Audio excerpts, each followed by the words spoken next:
Hello guys, യാദൃശ്ചികമായ ഒരു കാടാമ്പുഴ അമ്പലത്തിലേക്ക് ഒരു യാത്ര പുറപ്പെട്ടു. കൂടെയുള്ളത് അച്ഛനും അമ്മയും സന്ധ്യച്ചേച്ചിയും ദിലീപേട്ടനുമാണ്. എന്തായാലും ഞങ്ങൾ അവിടെ എത്തി കാടാമ്പുഴ ഭഗവതിയെ കാണാൻ വേണ്ടി. പുറത്തുനിന്ന് നോക്കുമ്പോൾ വലിയ തിരക്കൊന്നും ഫീൽ ചെയ്തിട്ടില്ല. അപ്പോൾ കുറച്ച് നേരം അവിടെയൊക്കെ നോക്കി നമ്മൾ വഴിപാട് കഴിക്കാനുള്ള സാധനങ്ങളൊക്കെ വാങ്ങി അകത്ത് എത്തിയപ്പോഴാണ് നല്ല ക്യൂ ആയിരുന്നു ഗേസ്. ക്യൂവിൽ ഇങ്ങനെ ഇരുന്നുകൊണ്ട് ഞാനിങ്ങനെ അവിടെയൊക്കെ നോക്കുമ്പോൾ കുറച്ച് കാര്യങ്ങളൊക്കെ ഉണ്ടായിരുന്നു. അതൊക്കെ ഇങ്ങനെ വീഡിയോയിൽ പകർത്തിക്കൊണ്ടിരുന്നു. അത് കഴിഞ്ഞ് ഞങ്ങൾ അവിടെയുള്ള അമ്പലക്കുളത്തിൽ പോയിട്ട് കാലൊക്കെ കഴുകി കുറച്ച് നേരം അവിടെ നോക്കി നിന്നു. പിന്നെ ഞങ്ങൾ അമ്പലത്തിൽ തൊഴുത് ഞങ്ങൾ മടങ്ങി ഗേസ്. ഞാൻ നോക്കുമ്പോൾ സന്ധ്യച്ചേച്ചിയും അമ്മയും ഇങ്ങനെ പതുക്കെ പതുക്കെ ഇങ്ങനെ നടന്നു വരുന്നുള്ളൂ. അത് കഴിഞ്ഞ് അവിടെ നല്ല ഉപ്പുമാവും ചായയും കിട്ടും.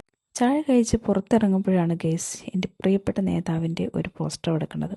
അത് കഴിഞ്ഞ് ഞാനും സന്ധ്യച്ചേച്ചിയും അമ്മയും കൂടെ കുറച്ച് പർച്ചേസൊക്കെ നടത്തി. എല്ലാം കഴിഞ്ഞ് ഞങ്ങൾ തിരിച്ചു ഗൈസ്. ഞങ്ങൾ നാട്ടിലേക്ക് തിരിച്ചു പോന്നു ഗൈസ്. പിന്നെ ചെറുതായിട്ടൊന്ന് വിശപ്പ് തോന്നിയപ്പോൾ ഞങ്ങൾ കുട്ടേട്ടൻ്റെ ഒരു തട്ടുണ്ട്, അവിടെ കയറി ചായയും പുട്ടും കഴിച്ചു ഗൈസ്. പിന്നെ വരുന്ന വഴിക്ക് സന്ധ്യച്ചേച്ചിയുടെ മാളൂരുത്തിയുടെ വീട്ടിൽ.